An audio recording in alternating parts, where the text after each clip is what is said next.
Imagina un manuscrito de 1663, olvidado por siglos, lleno de polvo. Sí, Un texto con un secreto tan potente que, bueno, lo silenciaron a propósito. Y su autor, el filósofo Baruch Spinoza, fue perseguido, excomulgado. tachado de deije, de todo, de todo. La pregunta con la que quiero que empecemos hoy es, ¿qué verdad podía ser tan peligrosa para las élites de esa época? Es que, para entender el peligro hay que entender el contexto, ¿no? El siglo XVII estaba dominado por esta idea de que tu destino ya estaba escrito. Predeterminado. Totalmente. Ya fuera por Dios o por la cuna en la que nacías. La iglesia, la aristocracia, ellos eran los que, digamos, administraban el poder. Los intermediarios. Exacto. Y de pronto, pues, llega este filósofo y propone algo que era, pues, subversivo. Que no necesitas intermediarios. Justo eso. La idea central era radical. Cada persona tiene un poder inherente para moldear su propia realidad.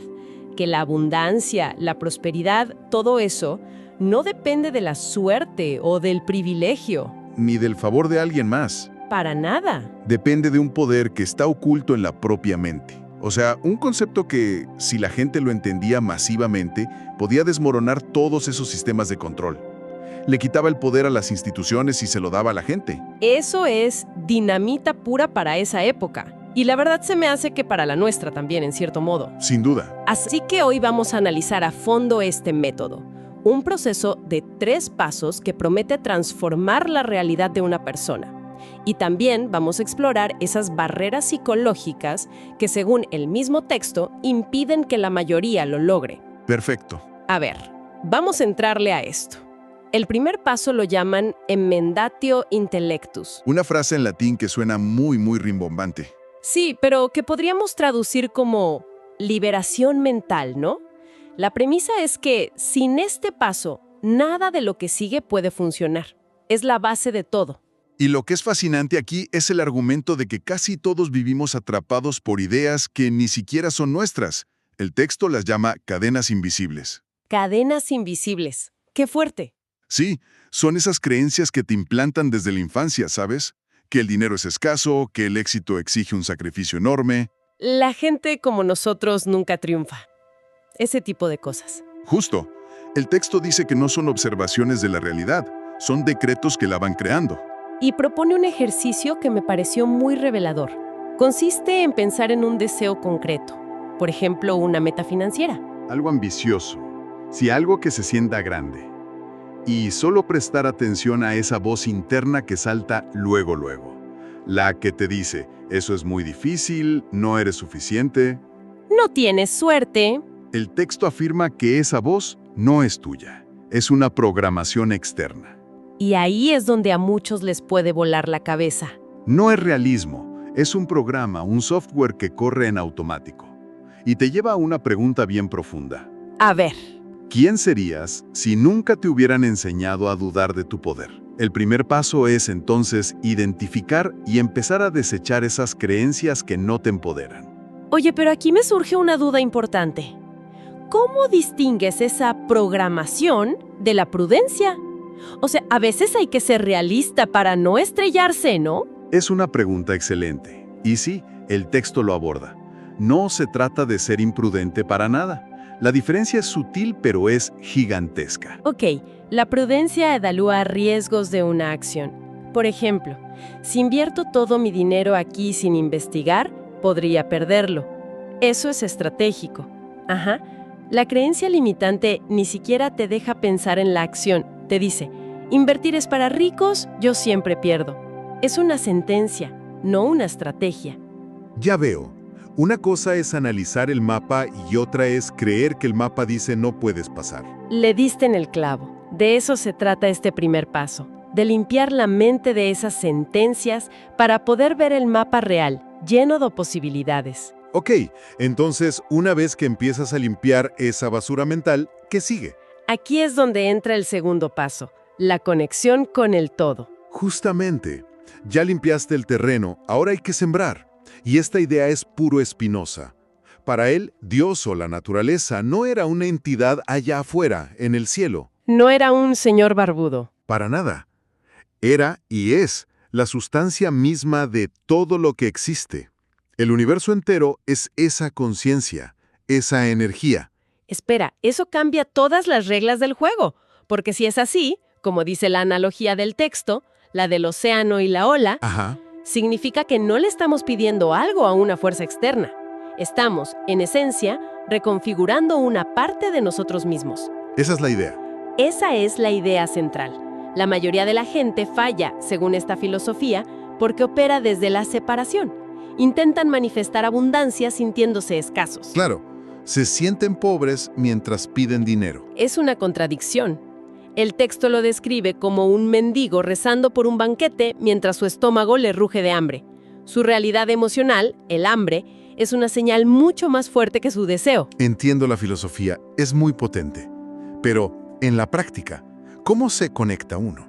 ¿Es meditar? ¿Es irse al bosque? ¿Es menos un ritual y más un cambio de percepción? El texto sugiere cosas como la contemplación activa, o sea, observar una planta y sentir la energía que la anima, y reconocer que es la misma energía que te anima a ti. Dejar de verte como algo separado de lo demás. Exacto. Se trata de pasar de sentirte una gota aislada, a reconocerte como una expresión del océano entero. Es un estado del ser. Y esto me lleva directo al tercer paso, que quizá es el más radical de todos. Si ya eres parte del todo, si eres el océano, ya no tiene sentido pedir o desear. Sería como pedirte algo a ti mismo. No tiene lógica. Entonces, ahí es donde entra el método de la asunción. ¿Qué es eso exactamente? Exactamente. Pedir refuerza la sensación de que no lo tienes. El método de la asunción es el siguiente paso lógico. Si ya eres la sustancia creadora, tu trabajo no es pedir, es decidir. Dejar de desear y empezar a hacer. Ahí está. Se trata de asumir, en pensamiento, sentimiento y acción, que ya eres y tienes la vida que anhelas. Un momento. Aquí es donde a mucha gente se le puede hacer cortocircuito. Eso de actuar como si ya lo tuvieras, suena a que podrías volverte irresponsable, ¿no? A gastar dinero que no tienes. Es la objeción más común y la más importante. Pero el texto es muy claro. No es una imitación superficial. No es finge hasta que lo consigas. Entonces, ¿qué es? Es congruencia interna. La pregunta clave no es ¿qué compararía?, sino ¿cómo pensaría, sentiría y actuaría la versión de mí que ya lo logró esto?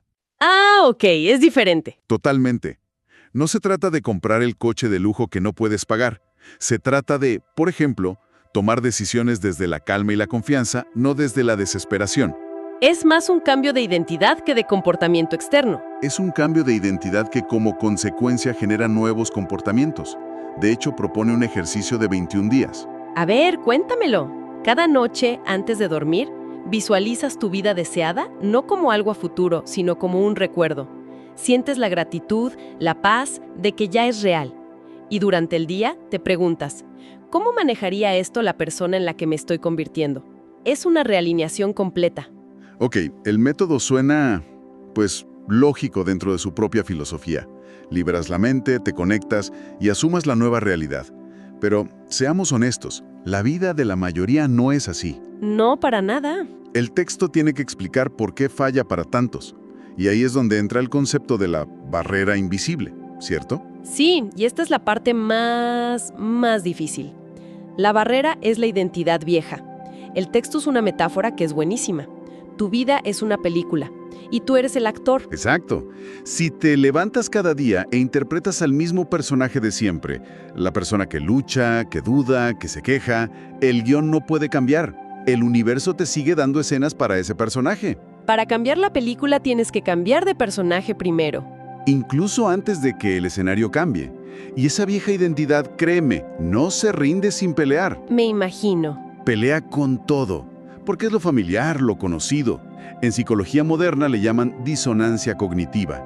Cuando tus nuevos pensamientos, soy próspero, chocan con tu vieja creencia, apenas sobrevivo, la mente se tensa. Y busca volver a lo de antes. Claro, busca resolver esa tensión volviendo a lo de antes, aunque sea un lugar de sufrimiento, porque es cómodo, es predecible. Y para romper esta barrera, el texto propone otro ejercicio, uno de 7 días.